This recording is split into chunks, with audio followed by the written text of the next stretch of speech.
What it do, bruh? Talk of the town, Nintendo, Doc Trey, still holding it down, still make the best games, and you know this, bro. It's the truth. You don't like it, you can have that seatbelt. Alright, so originally I had a completely different video plan, and I got close to making the video and I was doing a little bit more looking around, and I actually found something that was far more interesting than the video I was originally going to make. But before we get things started, we're still on the road to 20,000 subscribers. If you're into Nintendo Switch 2 content and you're not yet subscribed to the channel, go ahead and hit that subscribe button right now.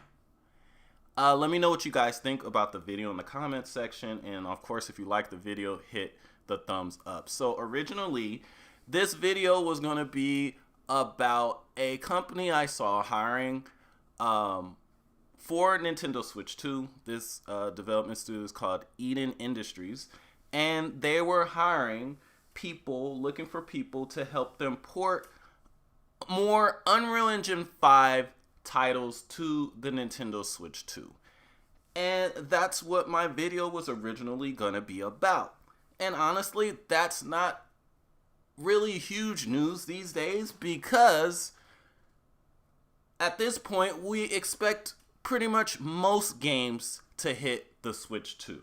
There's not a lot of reason for the majority of these games to hit the Switch 2. So a studio hiring for Unreal Engine 5 game support to Nintendo Switch 2 isn't really that big of a deal. But I found something very interesting about this developer, and that made me change the whole course of this video. So this studio worked on ports of multiple games, right? And most of the games that they worked on, it was specializing in the Nintendo Switch version. So they helped with Mortal Kombat 1 on the Nintendo Switch. They helped port and optimize Unreal Engine 5 for Epic for the Nintendo Switch.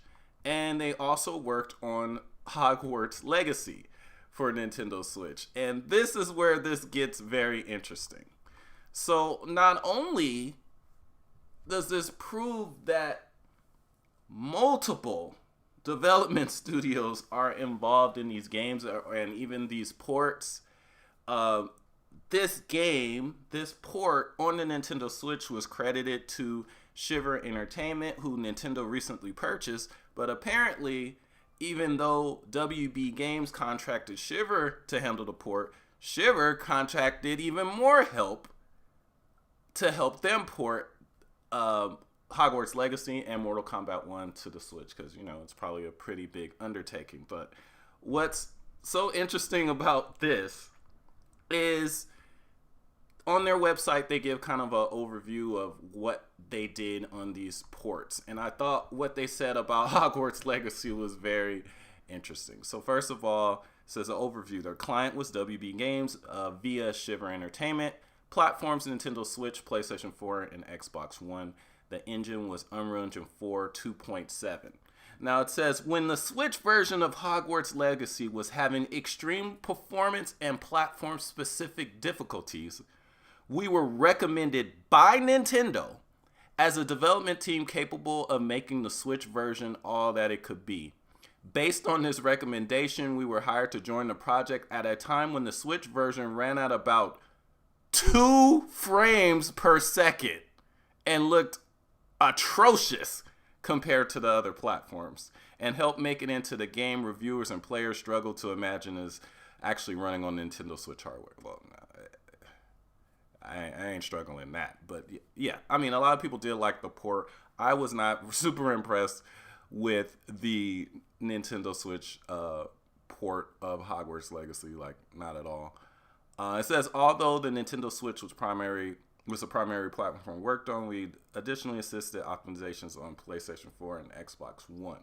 It says, our role was converting rendering from deferred to forward to maximize performance in Nintendo Switch, shader optimization and Switch-specific fixes, terrain optimization fixes, optimization texture, audio, streaming, everything, right? General recommendations for maximizing performance of Unreal Engine. So what's really interesting here is that apparently Nintendo knows and trusts this studio, and they actually recommended this studio for helping with these ports. So, wouldn't be surprised if maybe they end up purchasing Eden Industries in the future. And if that happens, you know where you heard it here first. But yeah, just shows just how crazy it is to port some of these games over. They said that the Switch version before joining the project ran at 2 frames per second. 2 frames? 2 frames. Like, imagine that. Oh, hey, we need your help with this game. It's currently running at 2 frames per second. That is nuts. I remember hearing that, when they were trying to port Last of Us Remastered to the PlayStation 4, they were having difficulty for a long time because the way that the setup is on the PlayStation 4 versus the PS3, you had the GPU set up on the PS4 and like the Wii U and stuff like that, and a lower clock CPU, so they were having difficulties even porting Last of Us Remastered to the PlayStation 4, despite it being a more powerful system, just because of how the games were initially designed. And they said that game was running as low as like 10 or 15 frames per second, or 10 frames per second, or 12 or something. But 2 frames per second? Now, like I said, I was not really that impressed with the Switch Hogwarts Legacy port. But if they really went from having the game running at 2 frames per second to what we ended up with, yeah, they definitely deserve some praise for that, because that's crazy.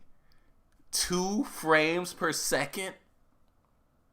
It just shows that we have no idea how hard it is to optimize some of these games for these other platforms. 2 frames per second. And they're not lying. They're not going to lie and put that. That's going to make their clients look bad. That's going to make everyone look bad. They're not going to actually lie if that wasn't the case. But they put this on their actual website. They said Hogwarts Legacy, before we joined the team, was running at 2 frames per second. 2.